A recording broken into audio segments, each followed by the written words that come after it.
Boa noite. Há cerca de 3 meses, o Opinião Pernambuco debateu o tema da reforma política. Agora, depois das revoltas de junho, o tema volta a ganhar destaque na agenda do país. Afinal, como mudar o sistema político brasileiro? Que modelo de reforma política está em pauta atualmente? O que propõe a sociedade civil? São essas perguntas que o programa vai tentar responder hoje. Para esse debate, nós convidamos Pedro Henrique, presidente em Pernambuco da Ordem dos Advogados do Brasil. Está conosco também Michel Zaidan, que é professor da pós-graduação em Direito da Universidade Federal de Pernambuco. Como sempre, o público pode participar com comentários e perguntas para o e-mail opiniãotvu@gmail.com, também pelo telefone 3423-6836 e pelo Twitter @opiniãope. Boa noite. Boa noite. Muito obrigado pela participação de vocês aqui no Opinião Pernambuco mais uma vez. Queria começar discutindo conceitos. A gente fala em reforma política e vem debatendo amplamente esse tema, a mídia vem trazendo esse tema para o debate, mas muito do que a gente chama de reforma política é, na verdade, uma reforma do sistema eleitoral. Que é uma reforma menor do que uma grande reforma política. Queria saber como vocês encaram essa dicotomia, né? Reformar o sistema eleitoral é o que a gente precisa hoje para mudar essa cultura política do nosso país. A gente pode começar com o Pedro Henrique. Boa noite, Raimundo. Boa noite, professor Zaidan.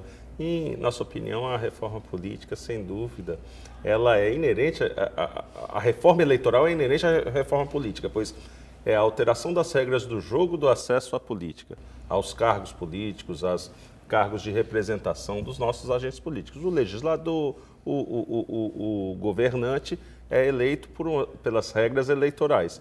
Então, lógico, você pode fazer uma mudança política sem afetar a regra eleitoral, inclusive proibição de reeleição. A rigor, você não alterou a regra, apenas impede que haja uma reeleição. Você está afetando, está fazendo uma reforma política. A ficha limpa, você está colocando, a lei da ficha limpa colocou uma condição para que o cidadão possa se candidatar.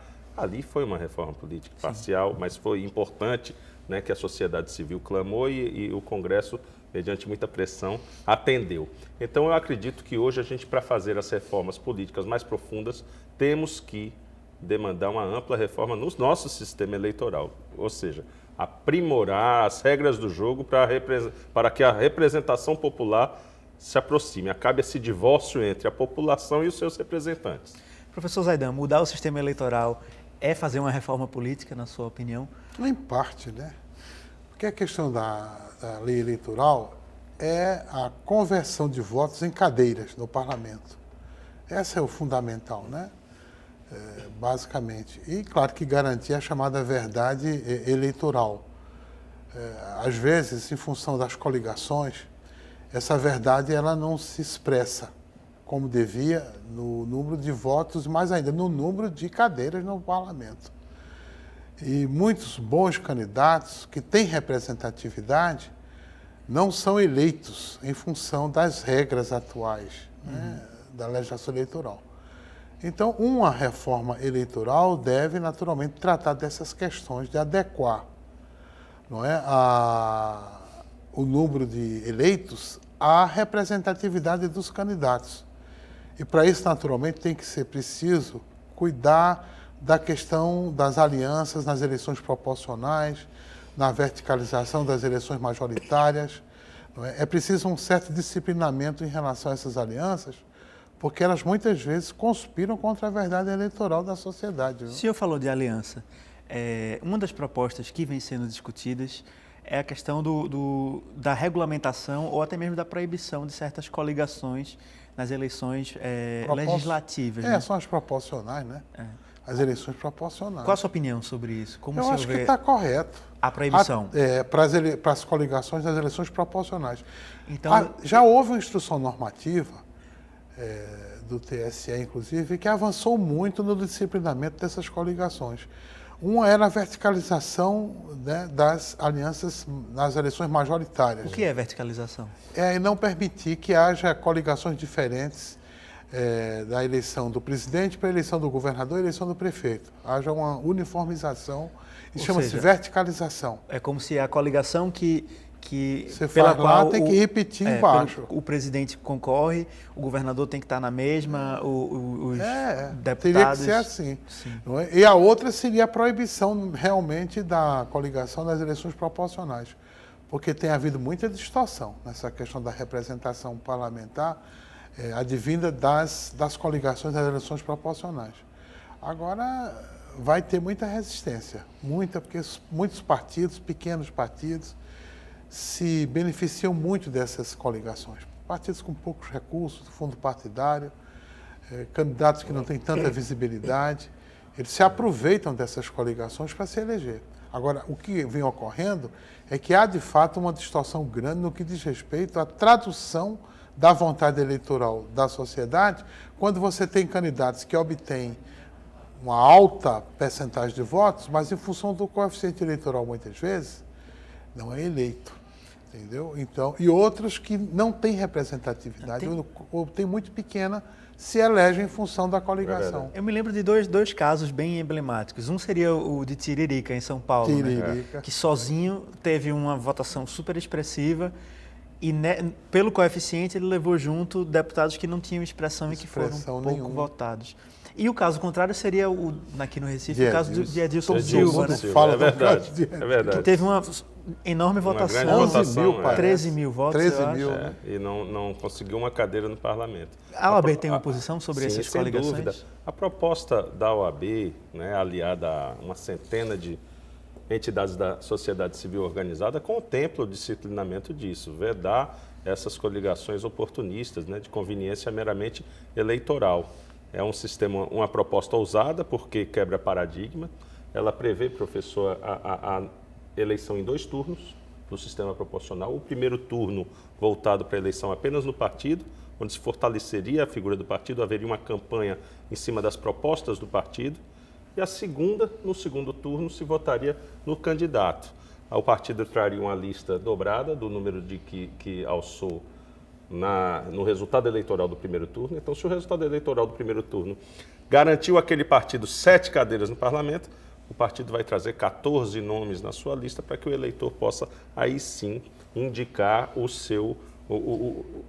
É o voto transparente, o que a gente chama. Você sabe em quem está votando e é ele que você quer ver lhe representando. Então, acabar o efeito Tiririca. Então, num primeiro turno, seria, nessa proposta da OAB, para o Legislativo, num primeiro turno seria uma eleição no partido, é isso? Exatamente. Então, os partidos fariam campanhas, votos no aliado PA, a isso, e aliado a isso, a proibição da soma de tempo de televisão nas coligações proporcionais. Isso é uma providência importante. Isso você tem que desestimular esses acordos meramente de conveniência eleitoral, e sim de uma programação programática, né, de uma combinação de Você vê que essa falada fusão do PPS com esse partido da mobilização era muito oportunista mesmo. O PPS e o PMN, não é isso? PMN. Que estavam tentando formar o fundo partidário e tempo de televisão. Essa era uma motivação enorme. Para você ver que você discute, cadê a ideologia, cadê as afinidades programáticas? Não tem. Aí é uma negociata, efetivamente, para poder aumentar essas coisas. Não é por aí, acho que a reforma não é por aí mesmo. A Constituição Federal, ao assegurar a liberdade de associação, de certa forma nos manda um comando de que, olha, não tolham a liberdade partidária de se associar. Agora a gente tem que desestimular, de certa forma, que esses partidos nanicos tenham esse protagonismo que tem quando eles não têm representatividade de verdade. Eu acho que esse desestímulo vem da verdade eleitoral, que o professor falou há pouco.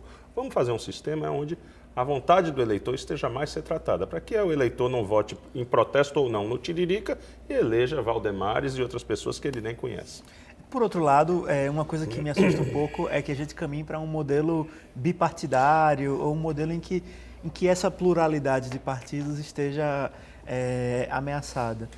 A gente tem, por exemplo, partidos de pequeno porte, mas que são ideologicamente muito coerentes e muito fortes. Nenhuma reforma democrática pode, de fato, colocar em risco a possibilidade dessas legendas existirem. Porque quem é pequeno hoje pode se tornar grande amanhã. Verdade.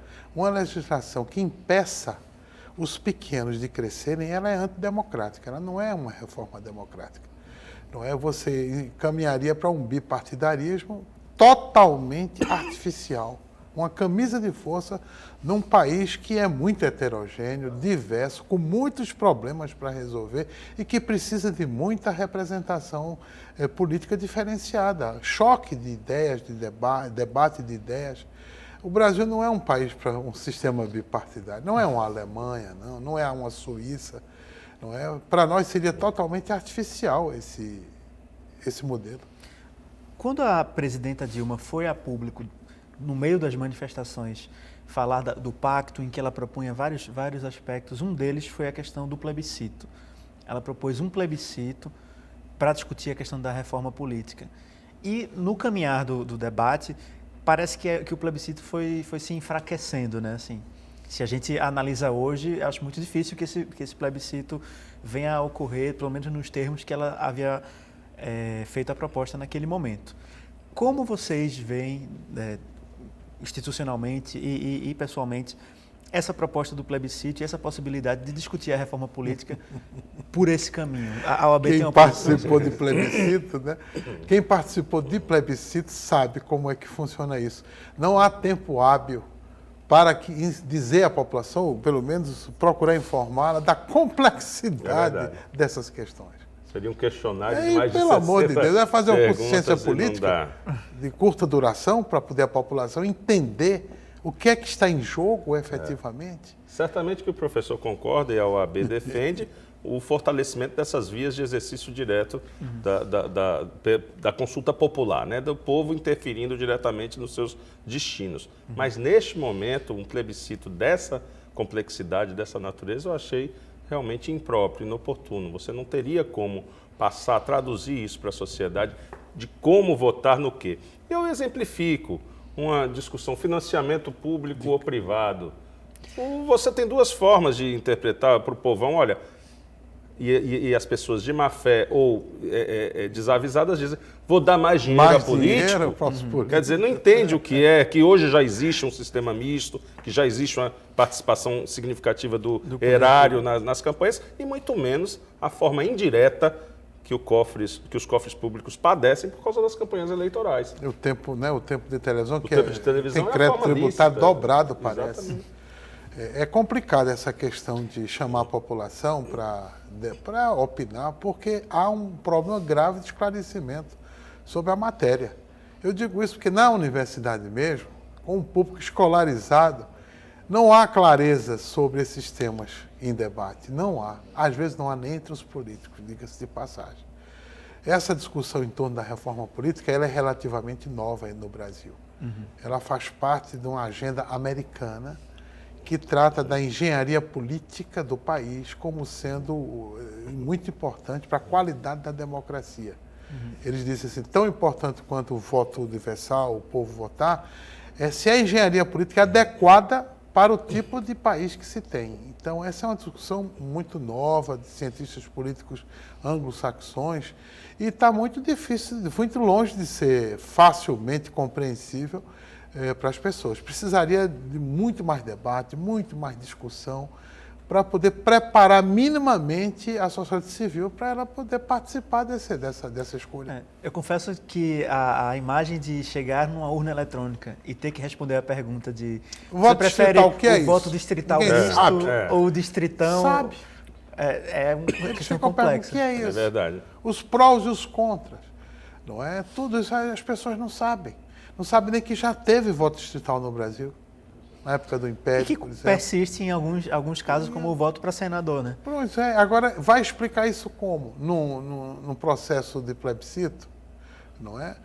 Não é que a gente não queira reconhecer o direito constituinte, originário que o povo tenha. Pelo contrário, acho que soberania popular tem que mesmo, fortalecer. Né? Tem que fortalecer. Mas não dessa maneira. Não assim. Isso parece uma manobra diversionista. Pior ainda, pode desmoralizar o plebiscito enquanto manifestação da soberania popular, o que seria a pior coisa que podia ter. A gente tem que fazer o nosso primeiro intervalo. A gente chama o público a participar desse debate pelo e-mail opiniãotvu@gmail.com pelo telefone 3423-6836 e também pelo Twitter, @opiniãope. A gente volta em 2 minutos.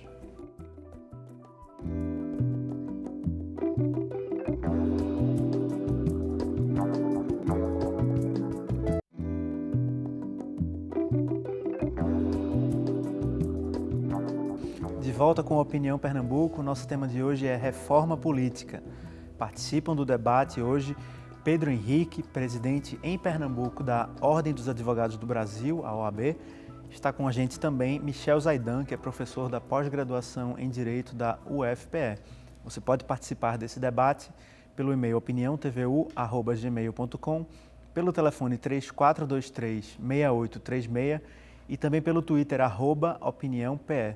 A gente falava no bloco anterior sobre plebiscito, participação popular, e acho que é um consenso, acho que de todas as forças políticas do país, de que falta povo na nossa democracia, né? A gente vota, a gente escolhe os representantes, mas nesse intervalo entre uma eleição e outra, há pouca participação.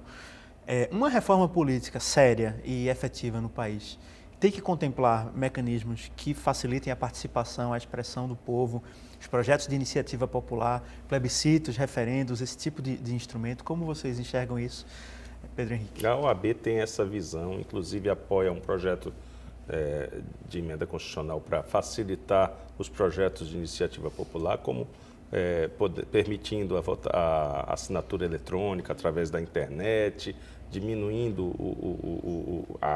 o coeficiente de representação regional e estatal em cada estado para essas proposições, para fortalecer a participação da soberania popular. Eu acredito que isso é inerente ao aprimoramento do nosso regime democrático. Professor Zaidan, a gente tem que criar mecanismos que tragam o povo para dentro da democracia, que torne ele mais protagonista nesse processo?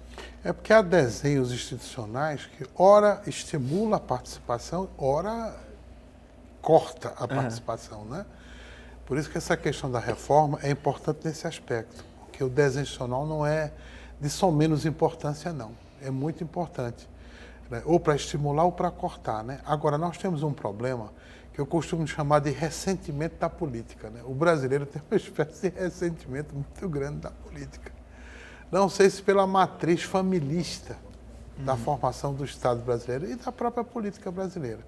A questão do patrimonialismo, não é, que faz ver a coisa pública e a república como uma coisa suspeitosa, algo que não merece muita confiança. Se não for meu amigo, meu filho, meu parente, etc., dar um voto de confiança parece uma coisa muito complicada, porque a pessoa pode trair, pode não representar direito, e etc. e tal. Agora, o pior de tudo é que os partidos e os próprios políticos também não ajudam a fomentar uma mentalidade republicana, de confiança nas instituições, dessa delegação da vontade política, né? O voto, a confiança, etc. Então, há muitas vezes uma desconfiança muito grande do processo político brasileiro.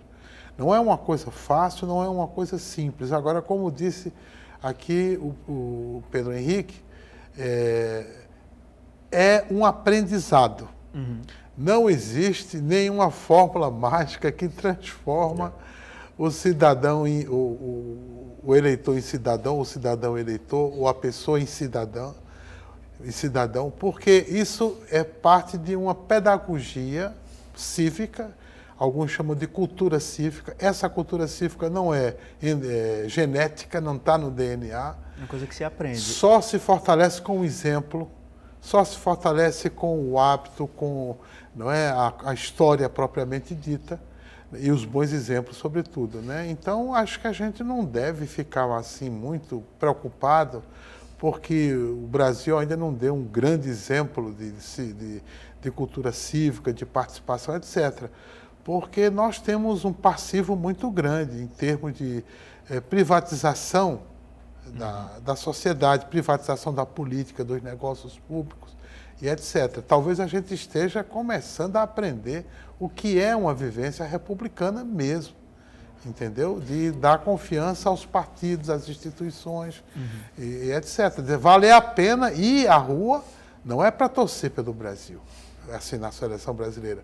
Mas é para pedir, de fato, mais ética na política, mais combate à corrupção, melhor uso do dinheiro público. Isso que nós assistimos é muito importante. Eu vejo na fala mesmo do senhor um chamado também, acho que uma espécie de crédito, ou pelo menos de reivindicação por mais crédito nessa via representativa mesmo, dos partidos, dessa política institucional. Não sei se eu estou compreendendo porque errado. No Brasil não é um cantão suíço, né?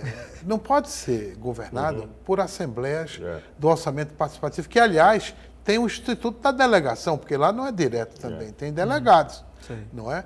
Então, seria uma coisa totalmente fora de propósito pensar que o Brasil, um país como o Brasil, continental, federativo, desigual, possa ser governado através de assembleias do voto direto. Isso aí é uma ficção. Nem Rousseau, que é o pai da democracia assim direta, acreditava nisso, porque tem uma série de condições para que isso aconteça. Uma homogeneidade cultural, econômica, o clima, até o clima é importante. Nós não estaríamos jamais dentro dessa especificação, digamos assim, né? Então, claro que nós temos que lutar para aperfeiçoar o Instituto da Democracia e não tem o que fazer, não é? Nós estamos condenados, entre aspas, a fazer isso. Outra coisa, se nós... É como aquela frase acho que é do Winston Churchill, né? Dos piores modelos de governo, a democracia é o melhor deles. É o menos ruim, né? É o menos, sim, tirando todos os outros. Porque tem que fazer a mediação entre a sociedade e o Estado, e não há outra maneira senão realmente a representação. Não há outra maneira. Agora, acho eu que o Instituto da Representação Política no Brasil está ameaçado, sobretudo pelas corporações, e uma delas é a Igreja. Acredito que vem sendo solapado muito a questão da representação. A igreja ou as igrejas? Eu falo a igreja no sentido amplo da palavra, porque se eu disser um ou outro é ruim para mim, né? Eu já sou chamado de ante isso, ante aquilo. Se eu fizer assim, a igreja, então inclui um bocado de igrejas aí, né? Mas não é só ela, porque outros lobbies, tem vários lobbies. Essa corporativização da representação é a crise da representação parlamentar. Porque vão se comportar como um mandato praticamente imperativo. Eles vão fazer... Uma advocacia particular. Particular, é o que vai acontecer. Isso é ruim. É muito ruim. Muito ruim. Quando eu coloquei essa questão da participação e de facilitar a participação popular, os projetos de iniciativa popular, as leis de iniciativa popular, me veio como exemplo, por exemplo, esse projeto que se discute no campo da democratização da comunicação, de um novo marco regulatório para a mídia. O pessoal que atua nessa área disse, cansamos de tentar que o Congresso faça isso e a gente vai fazer o nosso próprio projeto de lei. Vamos recolher as assinaturas. E aí tem que recolher um número enorme de assinaturas em não sei quantos estados da federação. E uma coisa que me chamou a atenção, eu tenho que levar o meu título de eleitor para assinar o abaixo-assinado. Ou colocar o nome da sua mãe, que também identifica, serve para identificar. Né? Mas aí eu fiquei pensando, para votar, eu não preciso do título de eleitor. É verdade. E para um projeto de iniciativa popular eu tenho. Então, essa dificuldade nós temos sempre nesses projetos né? de lei de iniciativa popular, mas acredito que já se bateu um centro importante, né? O da ficha limpa. Sim. A gente está tentando agora, temos o da Saúde Mais 10, que é um projeto de iniciativa popular na esteira também desses movimentos de junho, também de várias entidades da sociedade civil que estão se mobilizando no país todo para vincular 10% da receita da União para a saúde, e eleições limpas é a proposta de reforma eleitoral da OAB, junto com o movimento de combate à corrupção eleitoral, a CNBB e mais de 100 entidades da sociedade civil. Nós esbarramos nessa dificuldade da coleta de assinatura e queremos aprimorar. Por isso a internet eu acho que é uma ferramenta muito poderosa. Se nós aprovarmos essa PEC que prevê a assinatura digital, eletrônica, tudo vai facilitar. Agora eu concordo muito com o professor quando ele coloca nesse desenho da nossa representação, do nosso modelo de representação popular, e a perversão da nossa representação por interesses privados. Eu acho que a gênese do problema está no modelo de financiamento, sabe, professor? Uma das fontes principais, se não a maior de todas as fontes, certamente, é a corrupção eleitoral. Ela começa, a corrupção no país tem como gênese a corrupção eleitoral. O problema do financiamento de campanhas, o financiamento de campanhas por corporações, por empresas, empreiteiras, bancos. Esse projeto da OAB... Isso é pago de uma forma. A OAB defende o financiamento que chama democrático, que é a predominância. Primeiro, a OAB moveu uma ação direta de inconstitucionalidade junto ao Supremo Tribunal Federal para impedir, para tornar proibida a doação por empresa. Empresa visa lucro, é a finalidade essencial dela. Lucro. E, claro, a sustentabilidade do valor do trabalho, etc., mas o primordial é o lucro. Ela não exerce a cidadania plena. O Estado é do cidadão. O cidadão é que deve participar da política e não a empresa participar da política. Muito Mas, menos por exemplo, aquela que contrata com o poder público. Mas no projeto, na proposta de vocês, tem um teto para a doação particular? Sim, R$700 para doação pessoa particular. física. Tem ainda para pessoa física, tem esse teto. E mais, tem a criminalização do caixa 2. Você vai dizer, mas Pedro, já é crime? Não, é um crimezinho de pequeno potencial ofensivo. A gente vai maximizar essa pena e colocá-la, inclusive, com a proibição de licitar, a proibição de participar de certames públicos, de contratos com a administração, é a empresa que burlar a lei e financiar via Caixa 2 o político. E eu acho que mais importante que isso também é delimitar o valor máximo das campanhas. É um absurdo que hoje ainda o mandato tem preço. Você botou a mão no bolso e tem dinheiro. Tanto, né? O voto custa tanto. Você tem que, através de resoluções do TSE, dizer, olha, campanha de vereador de cidade até tantos habitantes vai custar tanto. A campanha de senador é tanto, de governador é tanto, e aquilo ser respeitado, ser fiscalizado, auditado, e se porventura extrapolar o valor, impugnar e não assume, não é elegível aquele que descumprir essas normas. Gomes, que é do município de Pombos, ele faz uma pergunta para o senhor. Político só deveria ter um mandato e não se reeleger. O que o senhor acha disso? No parlamento eu acho equivocado. Acho que no parlamento tem políticos que elegeram aquilo como uma vocação pessoal e que dão uma grande contribuição. Eles podem. Eu sou contra a reeleição no executivo. No executivo, nós hoje temos um sistema onde o governante não sai de eleição. Todo ano é eleição.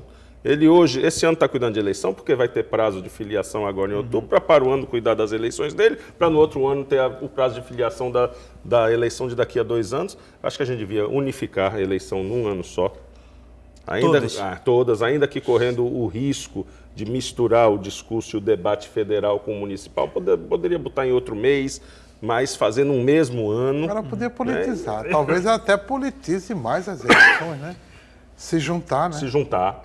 Dar mais substância ideológica ao debate. Discute da municipalidade, da questão do dia a dia do cidadão, a questão macroeconômica. Tem vantagem. Há uma contaminação positiva. Em relação às reeleições, como é que o senhor enxerga isso, professor Zaidan? Não, eu tento concordar com ele. Eu acho que no legislativo não vejo problema nenhum da questão da reeleição. O grande problema é a questão da reeleição no Poder Executivo, que aí é o problema do uso da máquina, não é? E o fato de que muitas vezes o governante passa grande parte já pensando efetivamente no calendário eleitoral. Então, de certa maneira, ele esvazia o seu compromisso de administrar bem o município ou o Estado, digamos assim, né? Já se discutiu tanto essa questão, talvez, de aumentar esse mandato para 6 anos e acabar com o Instituto da Reeleição, não é? Para evitar esses problemas. Eu tenho a impressão que isso não vai ser difícil de resolver, essa extinção do Instituto da Reeleição. Eu estou com esse sentimento também, que o ambiente político hoje está propício a isso. E eu também acho, né? Você aumenta um pouco o mandato para poder dar mais condição de se fazer uma boa administração, concluir obras, encaminhar, etc.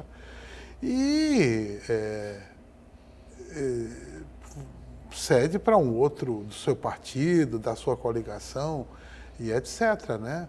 Quer dizer, permite o instituto da rotatividade, que é muito importante, né? Alternância. Da alternância do poder. Esse é o princípio fundamental da oxigenada democracia, né?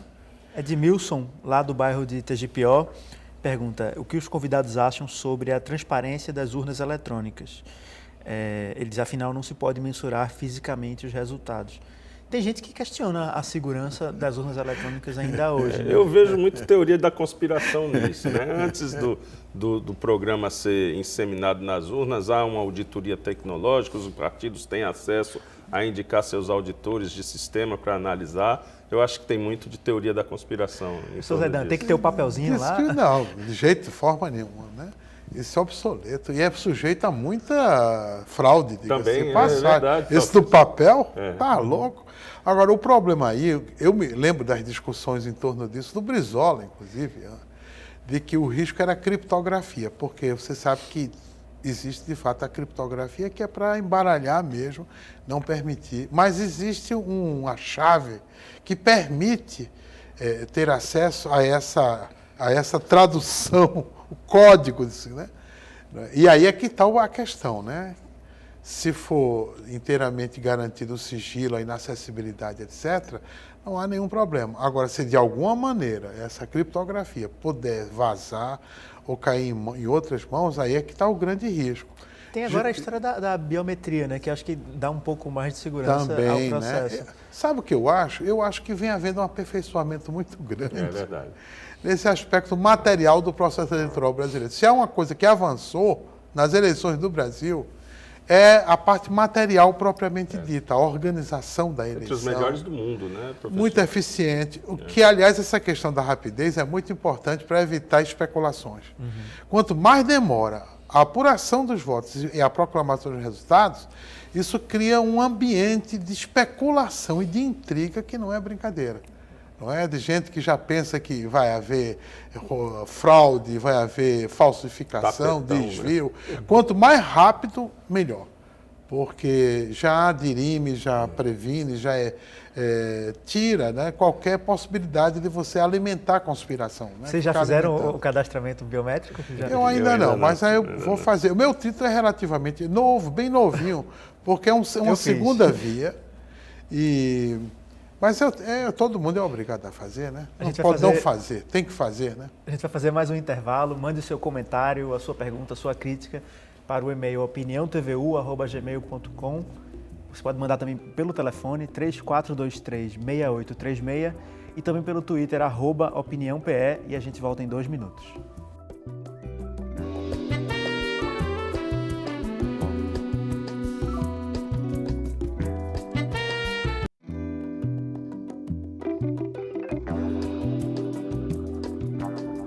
O Opinião Pernambuco está de volta. O tema de hoje é reforma política e você pode participar pelo e-mail opiniãotvu@gmail.com, pelo telefone 3423-6836 e pelo Twitter @opiniãope.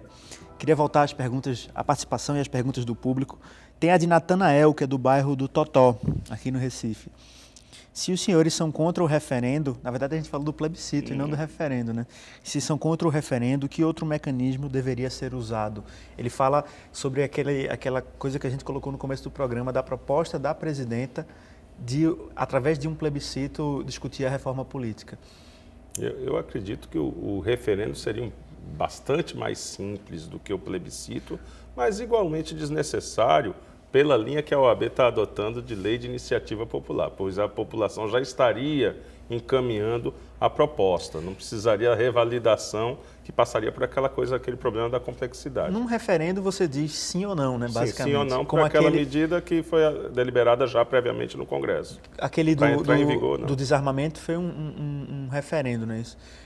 Você é a favor da proibição da venda de armas, a gente ela diz sim ou não. O plebiscito é diferente, né? Tem múltiplas...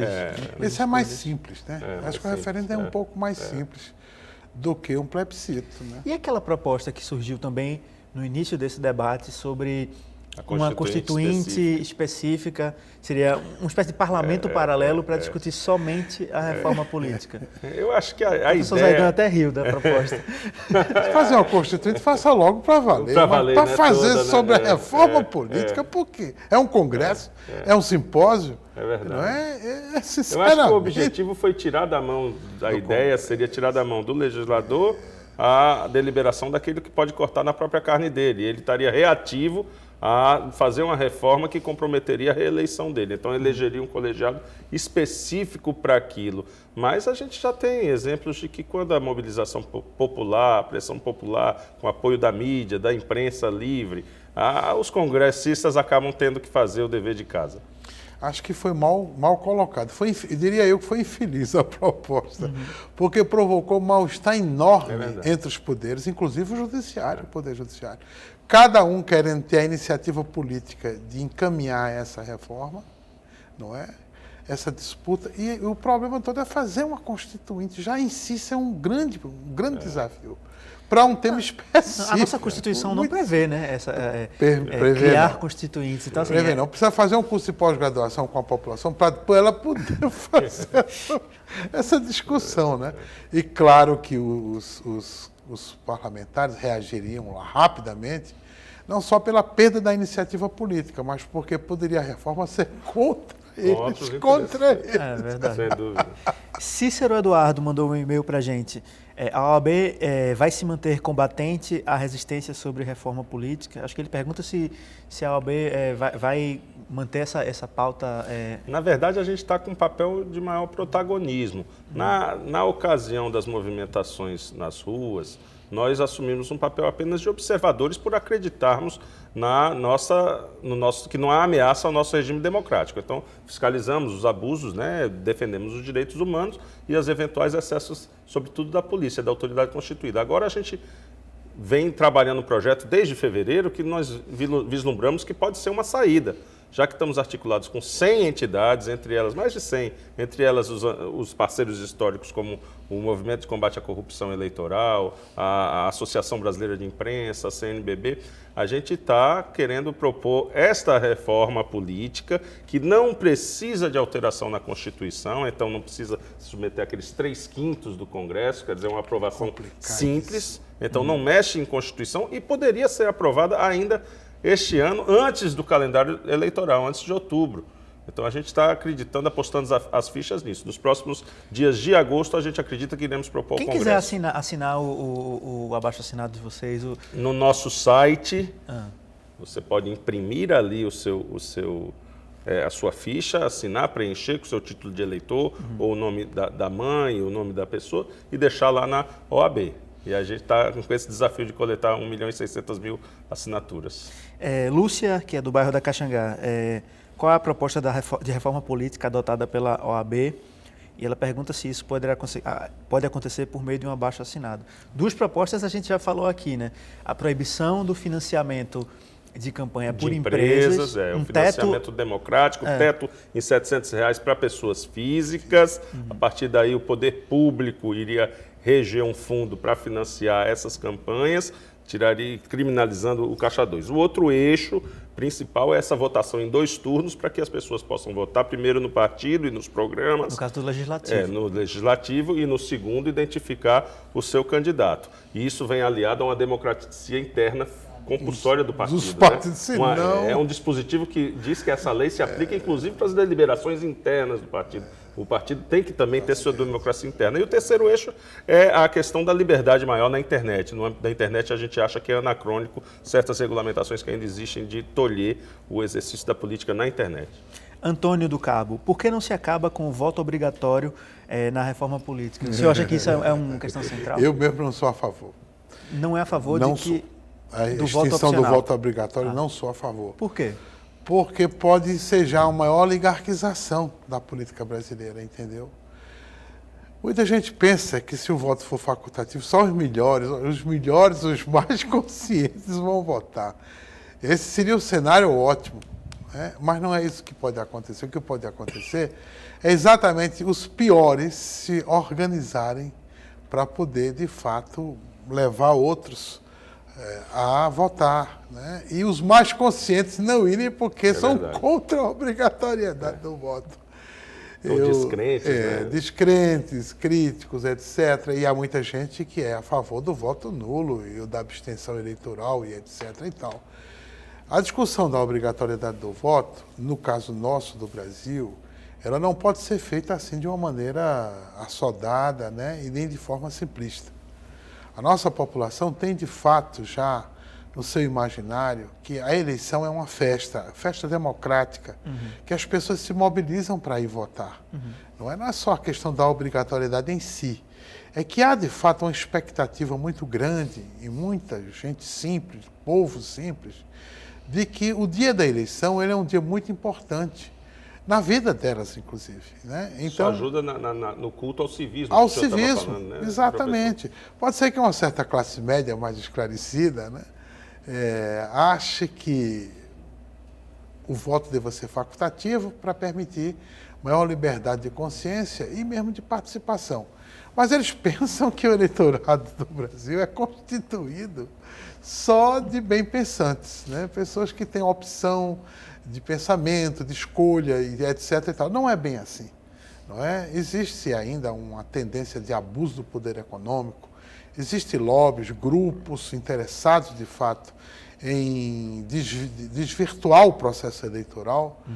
E o risco de uma hora para outra simplesmente acabar o voto obrigatório afastaria muita gente do processo eleitoral e levaria outros que certamente não são os que são republicanos, os que têm consciência republicana. Disse também muito de que o voto, na prática, ele não é obrigatório, porque se você deixa de votar, você paga uma... Mas é ínfimo, a multa é ínfima, muito né? pequena. Isso não é desculpa para você pedir o fim do voto obrigatório, porque o ônus é muito pequeno para quem não quer ir votar, não é? Evandro de Afogados também fala sobre voto obrigatório, diz: os políticos têm medo que... Ele pergunta, na verdade, os políticos têm medo de que a reforma política acabe com a obrigatoriedade do voto. Há no parlamento e no Poder Executivo um interesse em que o voto obrigatório permaneça? Essa é uma das teses que dificilmente vai à frente essa do fim do voto obrigatório, porque isso é constitucional, não é? É cláusula, exige três... cláusula pétrea, não. Eu acho que é constitucional, mas não creio que seja cláusula pétrea, não. Mas não precisa de 3/5. 3/5, sim. Essa é um dos temas difíceis para mudar, esse tema daí. Nem vejo que haja interesse para mudar também. Na proposta da OAB, se mexe com essa questão do voto obrigatório? Não, nada que mexe na Constituição. Que aí engessa, né? Torna muito mais difícil a reforma. Também Alain da Madalena faz essa pergunta para o senhor, acabei já fazendo, né? Pode-se discutir a questão da reforma política sem o voto obrigatório? O senhor já engraçado, né? 3 pessoas perguntam. Pois é, né? Poderia melhorar mais o processo de formação da vontade política do eleitor, esclarecendo, não é? Dando mais oportunidades de ele ter acesso a informações. Poderia fazer isso, porque a questão do voto é uma consequência da formação de uma opinião, não é? Quanto mais bem informada ela for, a tendência é do voto ser um voto consciente e um voto verdadeiro, digamos assim, né? O problema do voto obrigatório é que muitas vezes esse voto não é consciente, não é verdadeiro, não é? E prejudica muito, naturalmente, o país, não tem a menor dúvida disso. E, sobretudo, tratar o voto como mercadoria, que é o pior de tudo, o voto ser uma mercadoria. Edson, do bairro de Cavaleiro, lá em Jaboatão, diz: a reforma política não é necessária, basta que haja o cumprimento efetivo da Constituição brasileira. Mas, por outro lado, é parte da democracia esse constante fazer e refazer das coisas, né? O que vocês acham? Talvez não precise de reforma constitucional. Constitucional, que é o que a OAB está propondo. É o que a gente propõe. 25 anos de Constituição, muito que está aí está precisando ser melhorado de efetivação do que já existe. Regulamentado na Constituição. Também. E aplicado, não é só regulamentar, é se exigir, é fazer com que os órgãos de controle e o controle da sociedade exaura, vá até os últimos limites para fazer cumprir o texto constitucional. Agora, a reforma política que a gente defende é mudar as regras do jogo eleitorais, para que tenhamos pessoas que melhor representem a sociedade. Muito tem se dito de que é o espelho da sociedade. Não é bem isso. Não é bem isso. O Congresso Nacional hoje não é o espelho da sociedade, nem a Assembleia Legislativa seja exatamente o espelho da sociedade. À medida que há uma distorção de imagem aí, fruto desse sistema meio poluído onde entra a reforma do sistema eleitoral. É ajustar a essa imagem à vontade e à verdade do eleitor. É aí onde entra a reforma. Orlando Sérgio, que é de Candeias, também em Jaboatão. Por que descartar qualquer proposta de redução no número de parlamentares no Brasil? Reduzir os parlamentares é uma causa importante, é urgente para a melhoria da nossa democracia? Eu aceitaria essa discussão. Não acho que ela hoje tem ambiente político para passar e creio que teria que mexer na Constituição, por isso que a gente não está mexendo nisso. Mas eu acho que a diminuição de número de deputados é uma coisa, não uma diminuição muito significativa, porque realmente tem que haver uma pluralidade de representação de diversas matizes de pensamento, de ideologias, né, de representações. Professor Zedão, como você vê essa questão? É preciso reduzir o número de parlamentares? Eu sei que hoje, por exemplo, na Câmara Federal, tem estados que estão subrepresentados e tem estados que estão... É o pacote de abril. Isso aí, acho que não mudou isso. O pacote de abril alterou a regra de representação e representou alguns estados, sobretudo do norte do país, e subrepresentou estados do sudeste e do sul em função do caráter oposicionista ao regime militar, exatamente desses estados. Esse é um problema que tem que ser revisto. Zé Paulo uma vez escreveu um artigo dizendo que para isso seria preciso consertar as desigualdades regionais. Dizia ele, há superrepresentação e subrepresentação, mas há também graves desigualdades regionais que poderiam ser corrigidas através da regionalização do orçamento. Assim, só corrigir a representação e não corrigir essa questão da federativa, né? Não seria bom, porque era como se compensasse uma coisa com outra, de certa maneira. São Paulo está muito bem representado lá no Congresso, né? O Rio de Janeiro também. Dificilmente esses estados podem se queixar de que eles estão sub do ponto de vista aritmético, mas não qualitativo, porque a bancada é uma bancada boa, de qualidade, atuante, cônscia dos interesses do Estado de São Paulo, do Estado do Rio de Janeiro, e nem sempre a superioridade numérica se traduz em qualidade da representação parlamentar. Não adianta, tem que ter qualidade da representação parlamentar. Rafael Freire, do município de Paulista, também questiona a questão do voto obrigatório, mas ele coloca uma questão também importante. Os senhores não acham que a reforma política deve começar não no fortalecimento dos partidos, mas sim na dissolução deles? E eu acho que ele traz também uma questão importante, que é a possibilidade de se lançarem candidaturas sem necessariamente haver vínculo partidário, né? Em algumas democracias isso existe, né? Outros defendem, por exemplo, que não, que a democracia se faz através dos partidos mesmo e que a gente tem que, na verdade, fortalecê-los. Como vocês enxergam essa proposta de Rafael Freire? Eu acredito que a dissociação de um candidato de um partido vai apenas ajudar a um culto messiânico que é contrário ao interesse da sociedade, né? O Salvador, ele é... Então, se hoje já é difícil para um eleitor identificar a divisão entre os partidos nas suas bases programáticas, nas suas plataformas, quanto mais se dispersar isso em inúmeros candidatos que se arvorem de ser os messias, os salvadores da pátria. Eles vão representar o quê? Vão representar o que quê? a pessoa vai representar? É verdade. Então, eu acredito que... Qual é a representatividade de uma pessoa? Mas os movimentos sociais, por exemplo, eles não poderiam lançar candidatos? Eles podem se formalizar. Eles se formalizam como partido, é livre. A associação é constitucional, o direito de associação. O problema da candidatura é a questão da representação, porque senão não tem sentido isso. Representar o quê? Ou quem, né? Já nós temos grave problema de representação por causa da fulanalização e da personalização dos partidos. Há uma crítica da baixa institucionalização dos partidos políticos no Brasil. Que o partido é de fulano, o partido é de cicrano, etc. e tal. Se você abole a representação partidária e permite candidaturas avulsas, o que é que você pode dizer dessas candidaturas? Qual é a ideologia? Qual é o pensamento que elas vão efetivamente oferecer? Vão criar uma religião? Uma nova seita, um novo movimento? Como Marina, o caso de Marina, por exemplo, não é? Usando esse conceito de rede, que é um conceito que está sendo utilizado pelo Castells e outros camaradas, mas a rede tem um centro, tem uma coordenação, que é ela.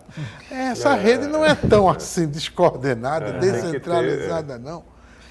Mário Filho de Cavaleiro, o que os senhores acham sobre o mandato do senador de 8 anos e sobre a emancipação política? Eu acho que ele está falando de emancipação dos municípios, né? Eu vou deixar o mandato do senador para o professor, que tem mais autoridade, e vou falar da minha opinião da emancipação, que tem que ser vista com muita cautela, porque hoje existe, de fato, uma distorção no nosso pacto federativo, uma concentração, uma hipertrofia muito grande de recursos de arrecadação de impostos, taxas e contribuições sociais na União, deixando à míngua estados, sobretudo os menos desenvolvidos, e os municípios, para se criar mais estruturas orgânicas de Câmara Municipal, prefeituras, etc. Eu acho que isso só se traduzisse realmente uma vontade quase que espontânea, uma diferença cultural, histórica, étnica que seja, que justificasse. Senão, o quanto maior o rigor para essas emancipações, melhor, na minha opinião. E a questão do mandato do senador? Eu seria realmente favorável à redução. Aliás, eu mandato sou do favorável a uma revisão do papel do Senado na política brasileira e no Congresso Nacional, né? Eu acho que perdeu-se uma grande oportunidade de se fazer isso na Constituição de 88. Porque, do jeito que está, são subocupados, há um problema de duplicação de papéis, inclusive. Não se faz direito à representação federativa, que é o papel do Senado, diga-se de passagem. Não é? Então, dá uma impressão de que é uma casa subocupada. Pior ainda, conservadora, extremamente conservadora, né? O Senado. Então, não vejo nenhum problema de que seja, de fato, diminuído, sim, esse mandato. É um mandato muito longo, extinto o cargo de suplente também, que isso é uma excrescência que já deveria ter sido resolvido, sobretudo de pessoas que não são eleitos. Que não são eleitos, é verdade. São familiares que estão ali por uma razão ou outra, não sabem talvez nem por que estejam ali, fazendo o quê, diga-se de passagem. Professor, e o recall, sua opinião sobre recall? A figura do recall do deputado. A gente só tem um minuto, mas assim, eu acho que é importante falar Eu acho disso. que era uma coisa a ser realmente estudada, viu? A ser estudada. O recall é como se a população vai às urnas para manter aquele governo, para aprovar. Para confirmá-lo. Eu estou tentando explicar para o nosso Sim, porque em inglês, inclusive, eu acho que é uma coisa a ser estudada na política brasileira, porque falta muita transparência, falta muita prestação de contas do parlamento brasileiro e controle social. O controle social. Nosso tempo acabou, muito obrigado pelo debate. Obrigado a você. Respondemos várias perguntas, faltou a de Otton César, talvez a de Marcílio Albuquerque, mas assim, o debate foi muito rico, acho que a gente conseguiu responder essas perguntas também. O Opinião Pernambuco termina aqui. Muito obrigado pela participação e pela excelente qualidade das perguntas. Muito obrigado pela audiência e até o próximo programa.